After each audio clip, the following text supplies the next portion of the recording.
دیکھو آپ محلے کے بڑے تھے, آپ بڑے سیاستدان تھے, آپ صدر بھی آپ تھے, وزیر اعظم بھی آپ تھے, سارے اختیارات آپ کے پاس تھے, لیکن آپ کو ایک برائی کی عادت پڑ گئی سٹا لگانے کی. آپ چرس پیتے تھے, معذرت آپ نہیں پیتے تھے, ایک مثال دے رہا ہوں. اب کیا ہے کہ لوگ آپ کی تعریف کرتے ہیں, بندہ بہت اچھا ہے لیکن ہے چرسی, بندہ بہت اچھا ہے لیکن ہے کیا, چرسی. اب آپ کے پاس ایک آپشن ہے, یا تو چرس چھوڑ دو, یہ چھوٹ نہیں رہی آپ سے, تو پھر آپ کیا کرو گے, چرس کی پیکنگ اچھی کر دو گے آپ, اور چرس کا نام چینج کر کے اینٹی ڈپریشن ٹیبلٹ. کیا خیال ہے, اس پہ برائی کا لیبل آپ کیا کر دو گے, ہٹا دو گے, تاکہ لوگ مجھے چرسی چرسی نہ کہیں, مجھے مہذب کہیں. اور پھر آپ کا مقام اتنا بڑا ہوگا کہ تھوڑے دنوں میں جو چرس نہیں پیتا ہوگا لوگ اس کو دقیانوس, پینڈو, جاہل سمجھیں گے. چرسیوں کی معاشرے میں کیا ہوگی, عزت. پھر اگر کوئی آپ کے گھر میں رشتہ لے کر آئے گا, آپ کہتے ہیں بھائی پیتا ہے کہ نہیں پیتا, وہ کہے گا نہیں پیتا, دقیانوس, بیکورڈ, دفعو یہاں سے. خدا کی قسم یہی کیا گورے نے ہمارے ساتھ.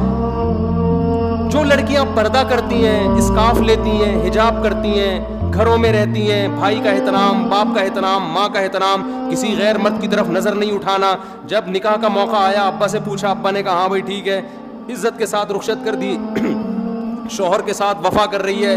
پھر میاں بھی بڑا اچھا ماشاءاللہ, وہ بھی نہ کسی خاتون کو نگاہ بھر کے دیکھتا ہے, نہ ٹکٹکی باندھ کے دیکھتا ہے, اسے پتہ ہے جی میرے گھر میں میری بیگم آ گئی, بہت اچھا.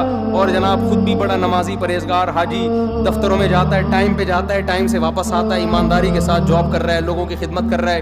تو ہونا یہ چاہیے تھا بھائی زبردست انسان ہے, لیکن اس کو لبرل لوگ, پڑھے لکھے لوگ کیا کہیں گے, ایک نمبر کا کیا ہے, دقیانوس.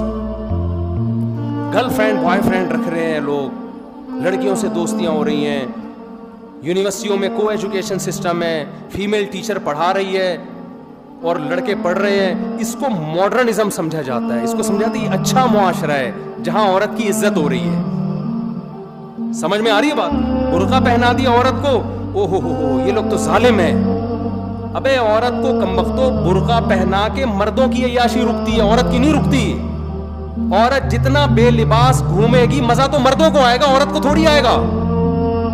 یہ عجیب قسم کی فضول قسم کا فلسفہ ہے کہ عورت کو کپڑوں سے آزاد کرنے کو عورت کی آزادی سمجھا جا رہا ہے. عورت جتنا کپڑوں سے آزاد ہوگی مزے کس کو آئیں گے, مردوں کو آئیں گے. جتنے کپڑے پہنے گی تو مردوں کے مزے خراب ہوں گے. مردوں کی عیاشی پہ لیبل کس کا لگا دیا, عورت کی آزادی کا. یہ گورے نے آپ کے ساتھ یہ کام کیا ہے. کمال کی بات ہے, ایک مسلمان جو اپنی بیوی کے ساتھ ساری زندگی وفا کرتا ہے, انڈے, آلو, پیاز, ٹماٹر, ہرا دھنیا, ادرک. آج پرچی میں کیا کیا لکھا ہوا تھا بھائی, آپ کے پاس آئی تھی نا پرچی, مجھے تو یاد ہو گئی. ایک دن تو میں نے جمعے کے دن جو ہے نا پرچی نکالی, وہ دعاؤں کے لیے پرچی دیتے ہیں, وہ میرے گھر کے سودے کی نکل آئی.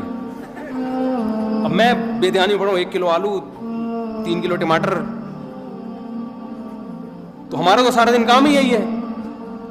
ایک مرد, مسلمان مرد جو گھر میں بیوی کو ساری زندگی کھلاتا ہے اور پھر بھی تانے سنتا ہے کہ آپ سے ملا کیا مجھے, وہ پھر بھی اس کو سہتا ہے, اس کی اولاد کی ساری زندگی خرچے اٹھاتا ہے, بچے کی پیدائش کا خرچہ اس کے ذمے, بچیوں کی ٹینشن یہ لے رہا ہوتا ہے.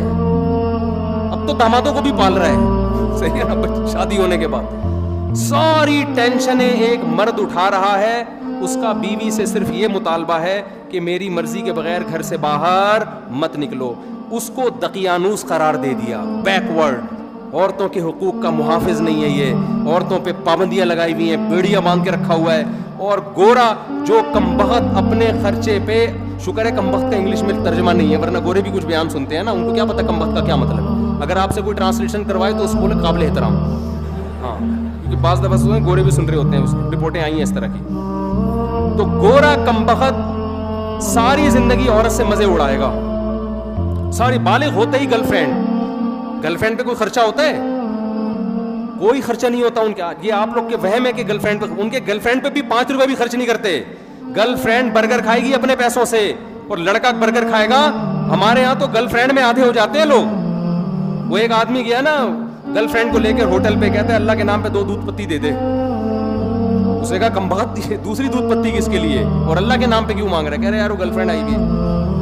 تو کہا کمبخت تو اتنا غریب ہے تو گرل فرینڈ کیوں رکھی ہوئی ہے تو نے؟ کہہ رہا رکھ کے غریب ہو گیا ہوں, پہلے نہیں تھا, اتنا خرچہ کیا اس کے اوپر. گرل فرینڈ پہ بیوی پہ تو اس سے بھی زیادہ خرچے ہیں. اس کے تو ماموں جب آئیں گے تو ان کے لیے سموسے لے کر آؤ, اس کے پاپا آئے ہوئے ہیں تو ان کے لیے رول لے کر آؤ, اس کے چاچا آئے ہوئے ہیں تو اس کے لیے جلیبیاں لے کر آؤ, ان کو یہ پسند ہے, ان کو وہ پسند ہے. ایک طویل سلسلہ لا متناہی, نہ ختم ہونے والا سلسلہ. ان کو کیا کہہ دیا گورے نے؟ بیکورڈ.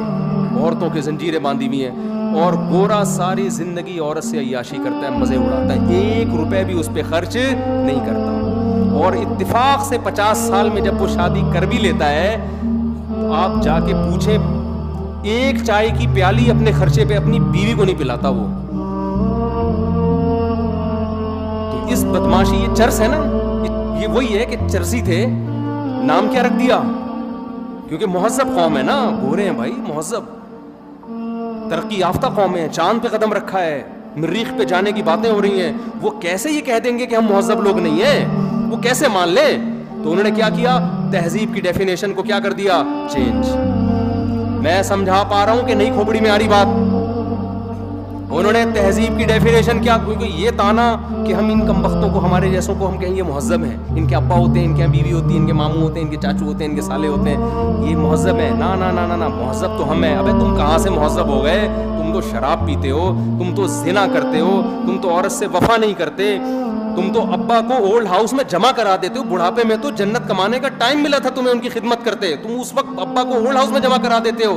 وہ کہتے ہیں اس سے کیا ہوتا ہے؟ اولڈ ہاؤس میں ان کی خدمت گورنمنٹ کرتی ہے, زیادہ اچھے طریقے سے پلتے ہیں وہ. اور اگر لڑکی راضی ہے تو ہم نے زنا کر لیا, تو زنا کیا ہے؟ یہ تو آپس کا ریلیشن ہے. انہوں نے تہذیب کی ڈیفینیشن کو کیا کر دیا؟ چینج. مذہب ہمیں اس ڈیفینیشن کو چینج کرنے بولو نہیں دیتا. مذہب کہتا ہے لا تقربوا الزنا. 2 قسمیں ہوتی ہیں, ایک جانور میں بھی ہے, کچھ جوڑے بنا کے رہتے ہیں اور کچھ گدھے گھوڑوں کی طرح رہتے ہیں. تم نے گدھے گھوڑے نہیں بننا, تم نے نکاح کر کے رہنا ہے. تو اللہ نے کیا کہا؟ پیدائش کا مقصد ہے اچھا بننا, اور اچھے کو ڈیفائن بھی اللہ نے خود کر دیا کہ اچھا وہ ہے جس کو میں اچھا کہوں گا. اللہ نے کہا سود مت کھاؤ, مزاربہ, شرکت, اجارہ کے طریقے پر پیسہ کما سکتے ہو, سود کے طریقے پر تمہیں پیسہ کمانے کی اجازت نہیں ہے. اللہ نے کہا کہ یہ تمہارا باپ ہے, اس کے سامنے تم نے اف کیا تو تم اللہ کی نظر میں برے لوگوں میں شامل ہو جاؤ گے. بدنظری کی اجازت نہیں ہے. تو یہ دوسرا فرق ہے.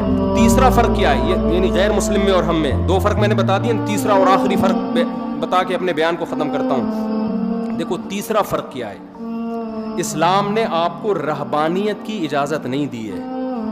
آپ کہہ سکتے ہیں نا ہمارا ہدف جب آخرت ہے تو مفتی صاحب پھر ہم ڈاکٹر بننے کو چھوڑ دیتے ہیں, کیا خیال ہے؟ پھر ہم سائنٹسٹ بننے کی کوشش, بولو نا, نہیں, پھر ہم اللہ اللہ کرتے ہیں, بس بیٹھ جاتے ہیں مسجد میں مصلی ڈال کے. یہ نہیں ہے. لا رہبانیت فی الاسلام. نبی صلی اللہ علیہ وسلم کے پاس چند صحابہ آئے, انہیں ایک نے عرض کیا یا رسول اللہ میں ساری رات تہجد پڑھوں گا, کبھی آرام نہیں کروں گا. ایک نے کہا میں زندگی بھر کبھی نکاح نہیں کروں گا. ایک نے کہا میں گوشت نہیں کھاؤں گا. آپ نے کیا اس عمل کو رہبانیت قرار دیا اور فرمایا میں تو نکاح بھی کرتا ہوں, میں تو آرام بھی کرتا ہوں. من رغب عن سنتی فلیس منی. جو میرے طریقے سے ہٹے گا وہ مجھ سے نہیں ہے. لیبل وہ اچھا لگا رہا ہے لیکن اس کو اللہ اچھا نہیں کہتے. آپ کو کوئی کام کرنے سے نہیں روکا. آپ نے جو ہدف بنانا ہے نا, آخرت ہدف ہے. لیبلوکم ایکم احسن عملا, کہ اللہ دیکھنا چاہتے ہیں اچھا عمل کون کر رہا ہے. تو اچھے کی ڈیفینیشن میں یہ قطعاً نہیں ہے کہ آپ ایجوکیشن چھوڑ دو, آپ ترقی کرنا چھوڑ دو. نا نا نا نا نا.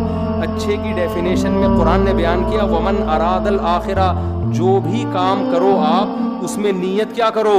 آخرت.